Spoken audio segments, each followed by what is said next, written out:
Break के बाद स्वागत है आप सभी का सी न्यूज भारत में। एटा में बजट पर किसान नेता भानु प्रताप सिंह ने योगी सरकार के बजट पर तीखी प्रतिक्रिया दी। उन्होंने इसे किसानों के हित में नहीं बताते हुए कहा कि बजट सिर्फ हवा हवाई साबित हो सकता है। भानु प्रताप सिंह ने कहा कि किसानों की समस्याओं का समाधान करने के लिए बजट में ठोस कदम उठाने की जरूरत है। उन्होंने किसान आयोग का गठन करने की मांग की है ताकि किसानों के मुद्दे को सही तरीके से हल किया जा सके। साथ ही गन्ने के मूल्य में वृद्धि की भी बात की और कहा कि सरकार को इस दिशा में कदम उठाना चाहिए। भानु प्रताप सिंह ने नलकूपों को 24 घंटे बिजली देने की मांग करते हुए कहा कि किसानों को अपनी कृषि क्रियाओं के लिए निर्बाध बिजली आपूर्ति की आवश्यकता है।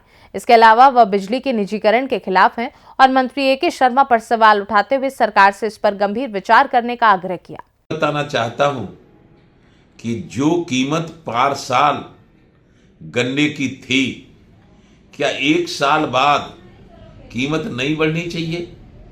और हमारी तो ओर से मांग रही थी कि कम से कम गन्ने की कीमत 500 रुपया कुंटल की जाए, लेकिन 500 की तो छोड़ो, 10-20 रुपए भी नहीं बढ़ाए गए हैं। और ये घोषणा कर दी गई है कि गन्ना जो जिस भाव पार साल खरीदा था शुगर फैक्ट्रियां उसी भाव गन्ना खरीदने का निर्णय ले चुकी हैं। तो शुगर फैक्ट्रियों की चलती है, उद्योगपतियों की चलती है, और इस भारत में दो ही लोग स्वतंत्र हैं। एक तो उद्योगपति अपनी मनमानी करने के लिए, और एक राजनेता अपनी पेंशन भत्ता निधि बढ़ाने के लिए, और अपनी मनमानी मिलने का समय दे दिया किसी को तो दे दिया, नहीं दिया तो नहीं दिया। मेरी समझ में तो ये जो लोकतंत्र है वो राजतंत्र का बाप हो गया है। अब लोकतंत्र जैसा दिखाई नहीं दे रहा है। फिर लोग कहते हैं भानु तो ये करता है, वो करता है, लड़ता है। और मैं आपसे बता रहा हूं कि इस बजट में किसानों के लिए कुछ नहीं है। और दूसरी बात मैं ये भी कह रहा हूं कि किसानों के लिए बजट बनाने की सरकार को जरूरत क्या है? सरकार किसान आयोग का गठन करवा दे, और किसान आयोग गन्ना किसानों की कीमत लेके और गेहूं के किसानों की कीमत लेके, धान के किसानों की कीमत लेके किसान आयोग कीमत करेगा स्वामीनाथन के अनुसार। कृषि लागत का ड्योढ़ा, कृषि लागत का ड्योढ़ा जब किसान को मिलेगा तब किसान खुशहाल होगा।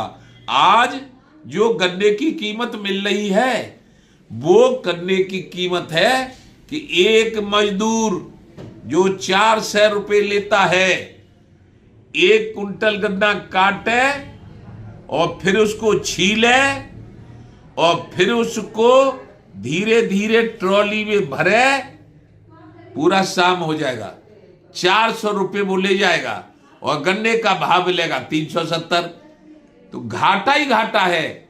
इसलिए मैं तो अपने संत बाबा मुख्यमंत्री से, जो वो संत हैं और ऐसे संत हैं कि संतन छोड़े संत ही कोटिक मिले हैं संत, लेकिन संत बाबा को क्या मालूम है कहीं गोरखनाथ मठ में तो गन्ना होता नहीं, वो गन्ना करते नहीं।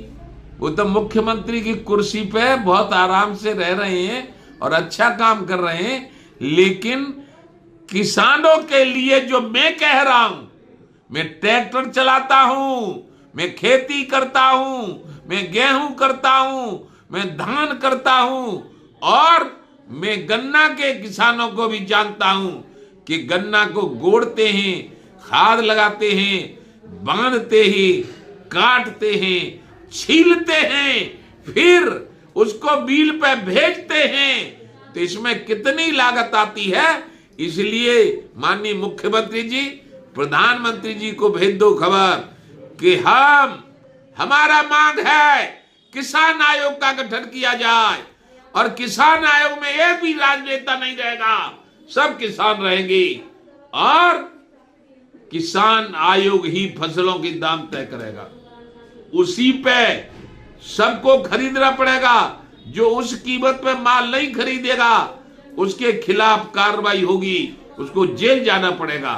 उसके बाद यदि किसान दुर्घटना में मरे तो 1 करोड़ रुपया, पुलिस के सिपाही शहीद हो जाए तो 2 करोड़ रुपया, और यदि हमारा मीडिया जो चौथा स्तंभ होता है लोकतंत्र का वो शहीद हो जाए तो 4 करोड़ रुपया। और जिनके बल पे हम आजाद रहते हैं वो है थल सेना, जल सेना, वायु सेना, बॉर्डर सिक्योरिटी फोर्स सीआरपीएफ। न पाकिस्तान को झांकने देते हैं, न चीन को, न जापान को, न अमेरिका को, स्वयं जान दे देते हैं लेकिन भारत को स्वतंत्र रखते हैं। ऐसे आजाद रखने वाले मिलिट्री सेना के यदि अधिकारी या सिपाही शहीद हों तो उनके पत्नी, बच्चों को, माँ बाप को 5 करोड़ रुपया दिया जाए। और जो बिजली है वो खाद्यान्न पैदा करने के लिए ट्यूबवेल की होती है, इसलिए ट्यूबवेल की बिजली पूरे भारत में फ्री दी जाए। और जैसे उद्योगपतियों का ध्यान रखा जाता है, एनपीए खाता होने के बाद भी उद्योगपतियों को लोन दिया जाता है, ऐसे ही ध्यान किसानों का रखना आवश्यक है, क्योंकि किसान सबको जिंदा रखता है और जवान सबको सुरक्षित रखता है। और बीच में हमारे नेता लोग न हमारी सुनते हैं न हमसे मिलते हैं, ये गलत है। ये लोकतंत्र का तरीका नहीं है, ये राजतंत्र का पाप हो रहा है। और एक और बात बताऊं कि निजीकरण हमने परसों देखा था अखबार में, कल के अखबार में देखा था, माननीय AK शर्मा विद्युत मंत्री कह रहे थे कि हाँ बिजली का निजीकरण इसलिए कर रहे हैं कि 24 घंटे बिजली मिलेगी। अरे निजीकरण से 24 घंटे बिजली मिलेगी, निजीकरण से? और सरकार के द्वारा जो अधिकारी हैं उनके द्वारा 24 घंटे नहीं मिल सकती है। और निजीकरण ही अच्छा था तो कौन लाया इसको फिर लोकतंत्र को? निजीकरण तो था, राजा थे, हमारे आवागढ़ के राजा थे, उमरगढ़ के राजा थे, कोटला के राजा थे, सब जगह राजा थे, वो निजीकरण ही था। और यदि ज्यादा अच्छा निजीकरण को समझ रहे हो तो ये अरबों खरबों रुपया जो चुनावों में खर्च होता है, MLA, MP, मिनिस्टर, इसको बंद करो। एक राष्ट्रपति का चुनाव करवा दो भारत में और बाकी सबको निजीकरण में दे दो। फिर निजीकरण में ही दे दिया जाएगा तो सरकार की क्या जरूरत रह जाती है? निजीकरण के बाद सरकार क्या करेगी? निजीकरण वाले तो काम अपना करेंगे, उसको राष्ट्रपति और राज्यपाल देखभाल करते रहेंगे। फिर अरबों खरबों रुपया खर्च करने की चुनावों में इस व्यवस्था को बंद करो। एक रहे राष्ट्रपति, एक रहे प्रदेश में राज्यपाल और सबको दे दो निजीकरण में। जय जय श्री राधे। अन्यथा निजीकरण में किसी को नहीं देना है। सरकार अपने बल पे काम करे और जो मंत्री निजीकरण चाहते हो वो त्याग पत्र दे के अपने घर चले जाए, आराम करे, नहीं तो देखभाल करे अपने JE, SDO, एक्शन, SC इनसे काम करवावे। और जो अधिकारी काम न करे उसको हटा के बर्खास्त करके अलग करे, दूसरा नियुक्त करें। ये काम करना होगा, नहीं तो फिर आपको घोर आंदोलन झेलना होगा। जय जय श्री राधे। एटा से सी न्यूज संवाददाता लखन यादव की रिपोर्ट। इस कार्यक्रम के दौरान भानु प्रताप सिंह ने सरकार से किसानों के लिए ठोस और व्यावहारिक कदम उठाने की अपील की ताकि उनकी समस्याओं का समाधान हो सके और कृषि क्षेत्र में सुधार हो सके। खास रिपोर्ट में बस इतना ही।